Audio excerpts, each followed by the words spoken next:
हाँ जी। देखिएगा, आज अपने एक इम्पॉर्टेंट टॉपिक बेसिक प्रोग्रामिंग के पॉइंट में जा रहे हैं। तो एक बेसिक से शुरुआत करते हैं, जिसमें मैंने बोला कि भी अपने पास में जो कंप्यूटर है, कंप्यूटर जो है वो एक डिजिटल डिवाइस है। कौन सी डिवाइस है? Digital device. अच्छा, जितनी भी डिजिटल डिवाइसेस होती है, डिजिटल डिवाइसेस हमेशा जीरो और वन की फॉर्म में काम करती है। ठीक है। अब जो जीरो और वन की फॉर्म है, ये अपने बाइनरी नंबर्स कहलाते हैं। जीरो और वन की जो फॉर्म है, ये सब के सब अपने बाइनरी नंबर्स कहलाते हैं। ठीक है। यानी कि कंप्यूटर में कोई भी डेटा स्टोर होता है तो वो अपने पास में जीरो वन की फॉर्म होता है। अब सेकेंड थिंग बेटा, कि भी कोई भी डिजिटल डिवाइस है, मैं कंप्यूटर की बात नहीं कर रहा, कोई भी डिजिटल डिवाइस के लिए कह रहा हूं मैं। कोई भी डिजिटल डिवाइस है वो स्पेसिफिकली टू टाइप्स के कंपोनेंट पर बेस्ड है। एक हार्डवेयर और अनदर वन इज सॉफ्टवेयर। जब तक ये दोनों कंपोनेंट साथ में मिलकर के चलते रहेंगे, तब तक आपकी डिजिटल डिवाइस काम करती रहेगी। और जहां पर भी इन दोनों में से कोई एक कंपोनेंट का भी रिस्पॉन्स बंद होता है, तो आपकी डिजिटल डिवाइस बंद हो जाती है। समथिंग ये पोर्शन डिजिटल डिवाइसेस के लिए रहता है। ठीक है। तो अपने पास में क्या हुआ, ये दो चीजें जो है वो यहाँ पर प्रोसेस किया गया। ठीक है। अब सेकंड थिंग समझे कि भी हार्डवेयर कंपोनेंट में क्या है। देखो, हार्डवेयर कंपोनेंट वैसे तो अपने लिए किसी काम का नहीं है, क्योंकि हार्डवेयर से रिलेटेड अपने को कोई भी काम नहीं करना है। जब आप प्रोग्रामिंग की बात करते हैं, तो सिर्फ और सिर्फ अपने सॉफ्टवेयर डेवलपमेंट को समझने की कोशिश करते हैं। ठीक है। सॉफ्टवेयर डेवलपमेंट को जब अपने प्रोसेस करते हैं, तो कहने का मीनिंग यहाँ पर ये है कि भी मैं ऐसा मानता हूं कि भी हार्डवेयर में इंटरनल और एक्सटर्नल दो टाइप के कंपोनेंट्स होते हैं। इंटरनल कंपोनेंट और एक्सटर्नल कंपोनेंट।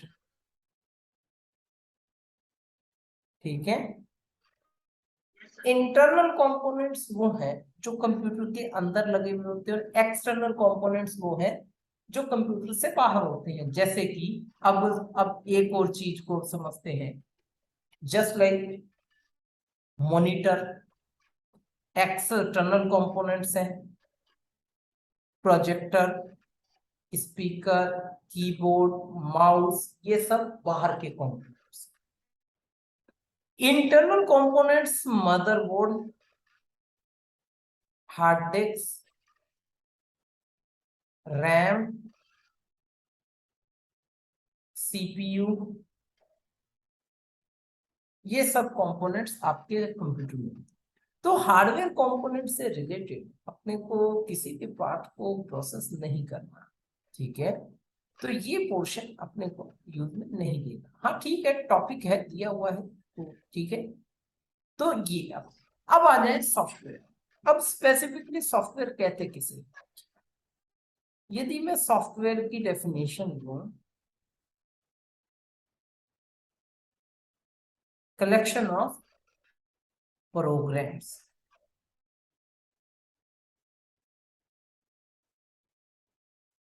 प्रोग्राम्स के कलेक्शन को सॉफ्टवेयर कहते हैं। स्पेसिफिकली प्रोग्राम्स के कलेक्शन को सॉफ्टवेयर बोला।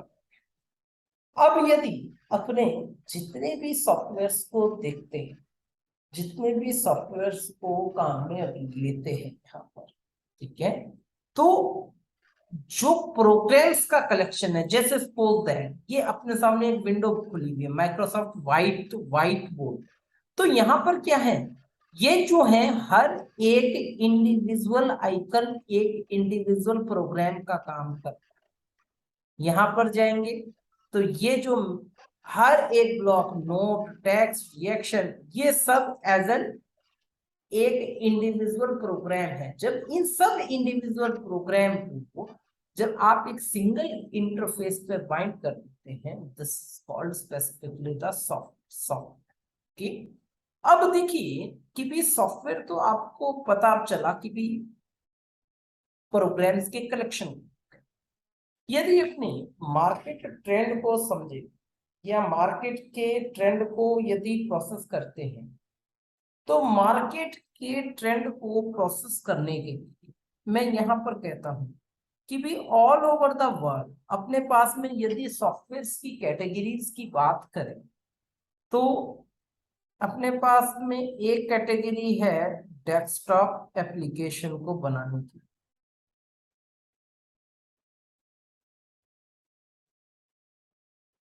ठीक है, जो कि 1990 से पहले की। ठीक है, सबसे ओल्डेस्ट कैटेगरी आपकी यही है।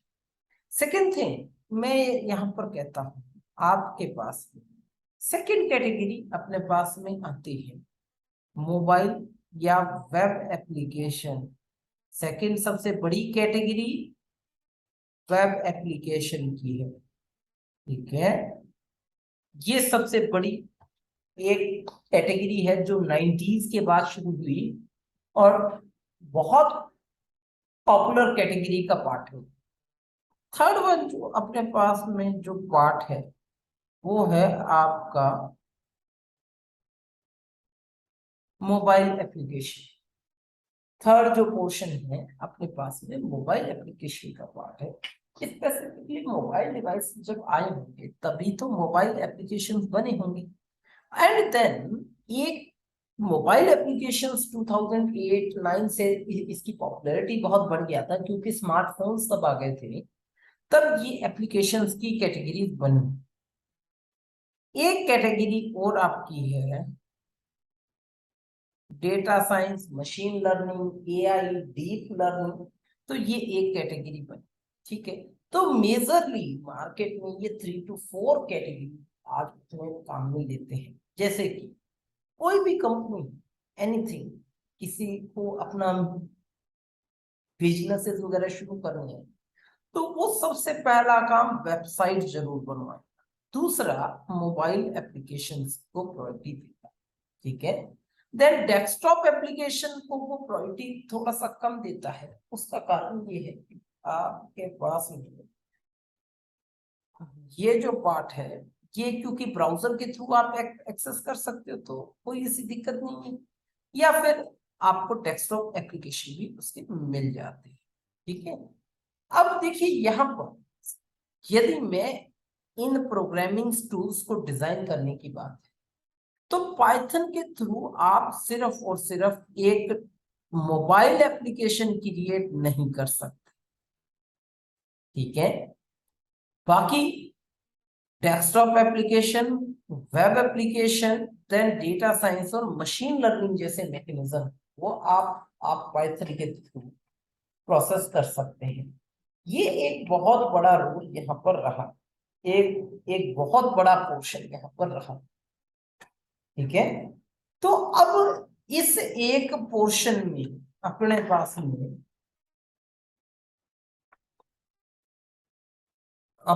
में ये दोनों चीजें आ जाती। ठीक है, अब जो पाइथन है उसमें डेस्कटॉप एप्लीकेशन डिजाइन कर सकते हो, वेब और डेटा साइंस और मशीन। तो बेसिकली पाइथन की पॉपुलैरिटी डेटा साइंस और मशीन लर्निंग से बहुत ज्यादा बढ़ गई। ठीक है, तो आज ये हायर प्रायोरिटी पे आपका एप्लीकेशन है वेब। ठीक है, डेस्कटॉप यानी कि एप्लीकेशंस को डिजाइन करने का लिए प्रायोरिटी। अब जैसे पाइथन में मैं आपको वेब में बात करूं, यूट्यूब, इंस्टाग्राम, स्पॉटिफाई, ये सब पाइथन में डिजाइंड है। बहुत सारे टूल्स हैं जो कि पाइथन में बने। तो पाइथन एक बहुत बड़ा ब्लॉक बन गया है, बहुत बड़ा पोर्शन ये यहाँ बन गया। ठीक है, तो अपने पास में ये चीजें रही। ठीक, सेकंड थिंग समझते हैं, जो अपने पास में पाइथन है, बेसिकली पाइथन प्रोग्रामिंग टूल की रिक्वायरमेंट क्या थी। देखो कंप्यूटर पे जब कंप्यूटर शुरुआत में जब आया तब से अब तक कंप्यूटर मशीन कोड में ही काम अब करता है। परंतु ह्यूमन बीइंग जो है वो हाई लेवल कोडिंग करता है। This is the source code कहलाते हैं। तो ये कोड ऑटोमेटिक, ये कोड कन्वर्ट होते हैं। किसमें कन्वर्जन होता है इनका? इन कोड का कन्वर्जन आपका मशीन कोड में। तो इसके लिए ये कैसे काम काम करते हैं, देखो। सीधी सी बात है, यदि मैं कंप्यूटर को समझूं, तो जब से शुरुआत से कंप्यूटर आया है तब से सबसे पहले जो प्रोग्रामिंग है वो मशीन लैंग्वेज चलती थी शुरुआती दौर में। 19 1945 50 के दौरान, ठीक है, मशीन लैंग्वेज जो कि जीरो और वन पे काम काम करती थी।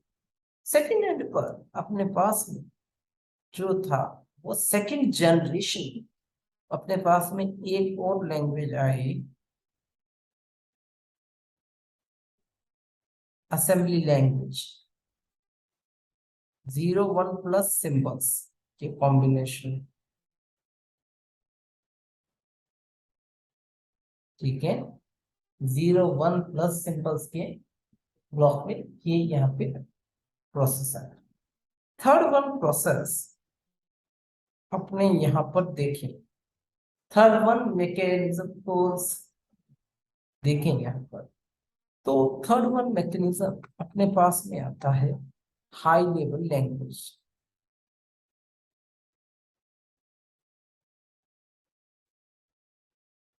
High level language, high level का मीनिंग ये आ जाता है आपका अल्फाबेटिकल फॉर्म। अब बट अपने ये ऐसा समझते हैं, जब शुरुआती दौर में जब कंप्यूटर्स आए तो आपको कोई भी डेटा ह्यूमन कंप्यूटर में स्टोर करते थे या स्टोर करना पड़ता था, तो उसे मुझे अल्फाबेट को पहले जीरो वन में खुद को ही कन्वर्ट करना पड़ता था, क्योंकि कंप्यूटर कुछ समझता ही नहीं था। तो अल्फाबेट का जो बाइनरी कोड है वो समथिंग ये है, ठीक है। ये बाइनरी कोड ह्यूमन ने खुद ने कन्वर्जन किया और कन्वर्जन करके कंप्यूटर की मेमोरी में रखा, ठीक है। ये काम ह्यूमन को करना पड़ता था first gen.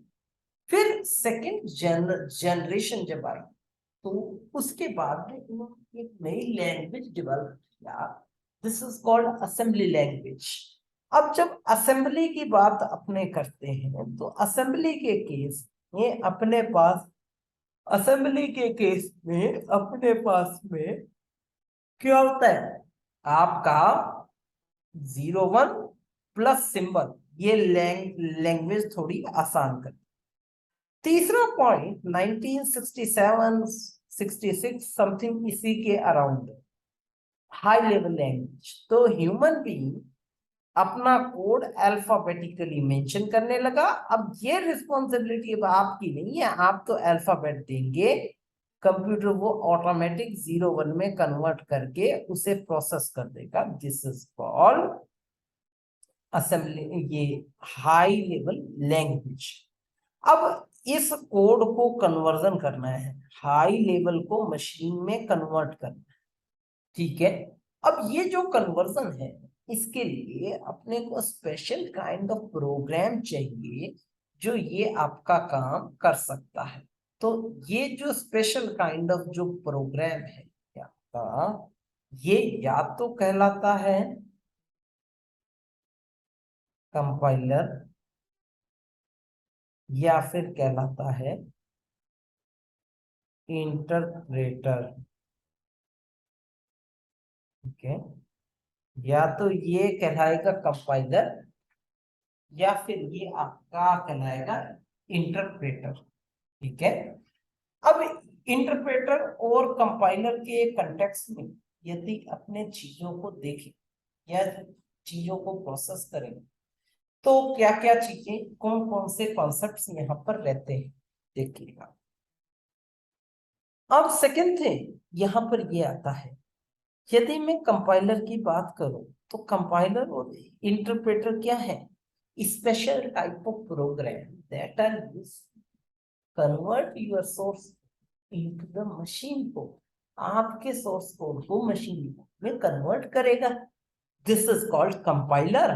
And source code को जो डायरेक्टली एग्जीक्यूट कर दे, this is called interpreter. Okay, तो अब यहां पे यदि कंपाइलर इंटरप्रेटर नहीं होते तो अपने को कोड मशीन कोड में लिखना पड़ता, क्योंकि सोर्स कोड को मशीन कोड में कन्वर्ट करने का काम आपके कंपाइलर का है।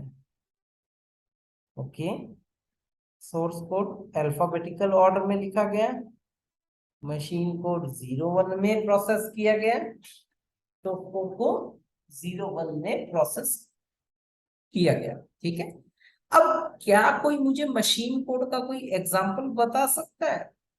दिस इज, अपने पास में कौन सी फाइल बनती है? Setup file. जब भी अपने किसी सॉफ्टवेयर को डाउनलोड जब भी करते हैं तो अपने पास में मशीन कोड फाइल आती है। और ये जो मशीन कोड फाइल है, ये जो मशीन कोड जो फाइल है, यही अपना जो EXE होता है यही होती है। ठीक है, और मशीन कोड को एक टर्म से और जाना जाता है, लो लेवल कोड। और सोर्स कोड को जाना जाता है हाई लेवल कोड।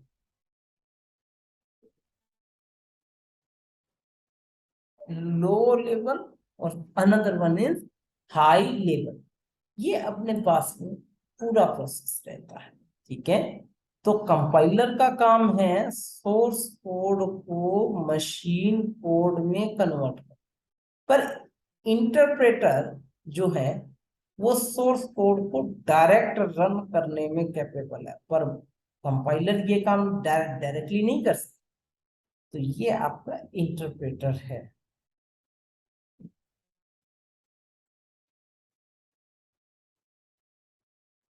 ओके, वो डायरेक्टली कोड को रन करने में कैपेबल है, दिस इज कॉल्ड इंटरप्रेटर। ठीक है, तो जहां तक का क्वेश्चन अपनों ने देखा, तो उनमें से कुछ लैंग्वेजेस कंपाइलर का हिस्सा है और कुछ इंटरप्रेटर का। अब कंपाइलर का हिस्सा कौन है? सी लैंग्वेज, C++, जावा, C#, बहुत सारे। सेकेंड हैंड पर अपने पास में यदि अपने दूसरे टूल्स को अब समझे, तो अपने पास में इंटरप्रेटर के केस में Python, R R programming, JavaScript, shell, Ruby, अब ये बहुत सारे PHP, वेब से रिलेटेड ज्यादातर इंटरप्रेटर का काम करते हैं। अब ये बहुत सारे टूल्स हैं, बहुत सारे मैकेनिज्म्स हैं जिनको लेकर के चला रहे हैं। ठीक है, अब सेकंड थिंग समझते हैं कि भाई पाइथन प्रोग्रामिंग जब आप शुरुआत करते हैं तो क्या कुछ चीजें होती है, क्या कुछ रिक्वायरमेंट है? ये तो अपने को पता चल गया कि भी पाइथन के थ्रू आप डेस्कटॉप एप्लीकेशन, आप वेब एप्लीकेशन और आप डेटा साइंस और मशीन लर्निंग जैसे कॉन्सेप्ट्स को इम्प्लीमेंट कर सकते हैं।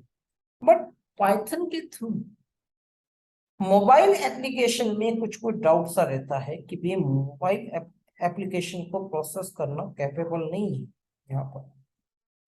बाकी हर तरीके के एप्लीकेशन आपके इसमें बन जाते हैं। ये अपने पास में प्रोसेस है।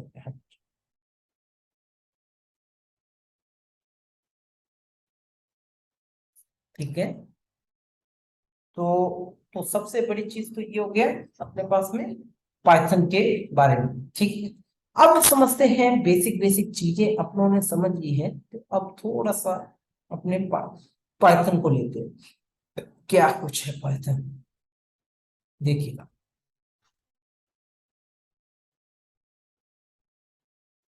यदि अपने पाइथन को प्रोसेस करें, पाइथन को प्रोसेस करें, तो पाइथन के केस में पाइथन जो था 1991 में लॉन्च किया गया था। जिसने लॉन्च किया, Guido van Bronson, Guido van Bronson, ठीक है, बनाया फर्स्ट, ठीक है। पूरी एक टीम मिल करके चलती जो ये काम करता। अब बेसिकली जो पाइथन है वो ओपन सोर्स टूल है। कौन सा टूल है? ओपन ओपन सोर्स टूल है। आप इजीली प्रोसेस कर सकते हैं। सेकंड थिंग, इसी के साथ यदि अपने पाइथन के प्रोसेस को देखते हैं या पाइथन को समझने की कोशिश करें, तो पाइथन जो है अपने पास में एक तरीके का इंटरप्रेटर है, ठीक है। इंटरप्रेटर का मीनिंग क्या होता है? इंटरप्रेटर का मीनिंग होता है किसी भी चीज को लाइन बाय लाइन प्रोसेस करना। और यदि मैं समझूं पाइथन के, यदि वर्जनिंग की बात को समझे, तो वर्जनिंग पे 1.x वर्जन, 2.x और 3.x वर्जन। तो लेटेस्ट वर्जन 3.x है, और 3.x में भी 3.10.7 वर्जन ये आपको मिलता है। अब यदि मैं पाइथन को देखूं, इंटरप्रेटर का डेफिनेशन अपनों ने कंप्लीट किया। Open source it means free of cost है, कोई भी चार्जेस नहीं आपको देना है। एंड देन सेकंड थिंग, ये भी है, पाइथन जो है आपको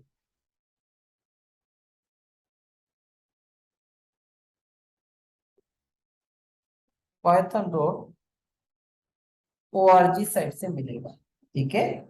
और पाइथन में वो टोटल वर्किंग पॉसिबल है जो अब तक अपने, या जो एप्लीकेशंस को डिजाइन करने का काम आज बड़ी बड़ी कंपनी डेटा साइंस और मशीन लर्निंग, एआई को बहुत जबरदस्त तरीके से पाइथन से फुलफिल कर रही है प्रोसेस, ठीक है।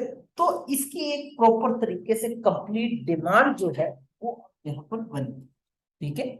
अब दूसरे पर समझते हैं कि भी पाइथन अपने पास में रियलिटी में लोड कहाँ होता है। देखो पाइथन 91 में पाइथन लॉन्च हुआ, बट इसे पॉपुलैरिटी नहीं मिली 91, यानी कि मैं कहूँ लास्ट, यानी कि लास्ट के 12 ईयर से इसकी पॉपुलैरिटी डे बाय डे बढ़ी। पर यदि इससे पहले की बात करें कि भी क्या कुछ ऐसा भी है क्या इस एक फील्ड में कि भी कुछ नई टेक्नोलॉजी जो थी उनको भी इसने पीछे छोड़ा, ठीक है। अब सेकंड थिंग समझते हैं, जो पाइथन है अपने कंप्यूटर में लोड कहां पर होती है, ठीक है। देखिए पाइथन को लोड करने के अपने पास में drive C, users, user name, app data,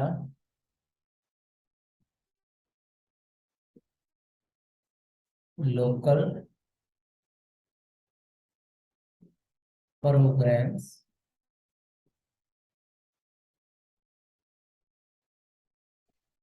Python,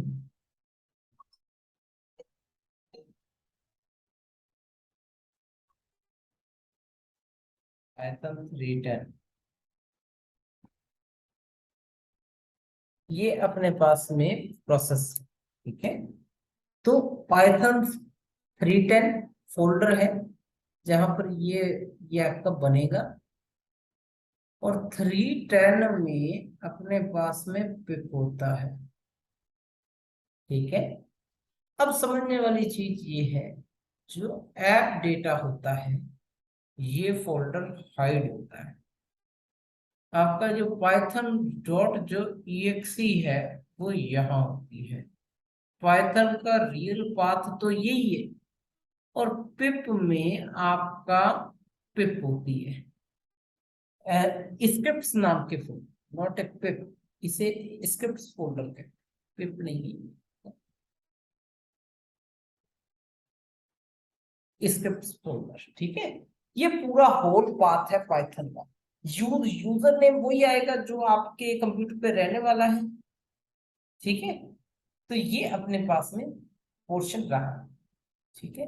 अब बढ़ते हैं इससे आगे, कुछ चीजों को और अब देखते हैं, कॉन्सेप्ट को प्रोसेस करते हैं। यहां तक कोई भी डाउट हो?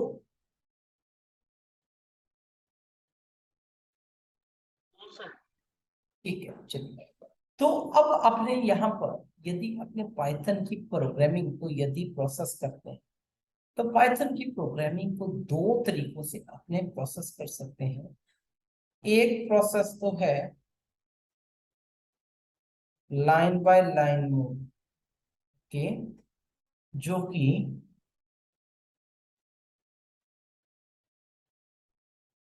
इंटरेक्टिव मोड कहलाता है। सेकंड मोड आता है आपके पास में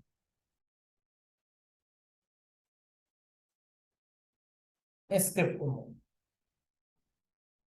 स्क्रिप्ट मोड में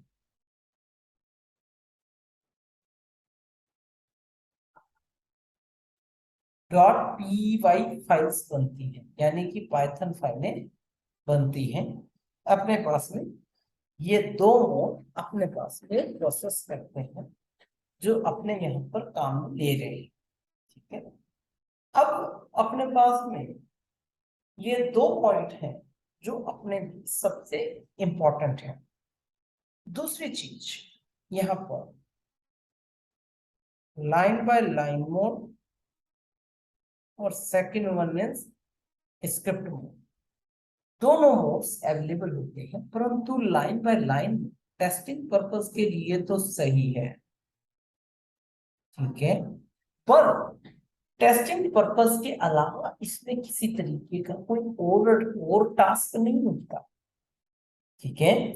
तो अपने को एक चीज ये समझ में आई कि भी यदि टेस्टिंग पर्पस के लिए आपको काम करना है, तो आप इस मोड पे निकल सकते हैं। दूसरी चीज समझते हैं, पाइथन अपने को कहाँ मिलेगी? python.org की साइट पे पाइथन मिलता है। यदि मैं आपसे कहूं कि अपने को पाइथन पे जाना है, तो पाइथन पे जाने के लिए python.org पे आप लोग गए, देन यहाँ आपको पाइथन मिल जाएगा। ठीक है। python.org पे आपको पाइथन कंप्लीटली मिल जाएगा। और देन जब आपको यहाँ पर पाइथन मिल गया, तो यहाँ पर वर्जनिंग क्या है? 3.10.7 वर्जन पाइथन की। और पाइथन में यदि वेबसाइट के नीचे की तरफ जब आप मूव करते हैं, तो अपने को ये भी चीज देखने को मिलता है, यूज पाइथन फोर, यानी कि पाइथन का यूज कहाँ कहाँ पर है। वेब एप्लीकेशन बहुत जबरदस्त तरीके से यूज हो रहा है। GUI based application, scientific and numerics, it mean scientific applications को डिजाइन करना, सॉफ्टवेयर डेवलपमेंट, सिस्टम से रिलेटेड मैकेनिज्म को काम में लेना। देखो बहुत सारी चीजें हैं जो कि आज के टाइम में पाइथन से ही पॉसिबल है। ठीक है।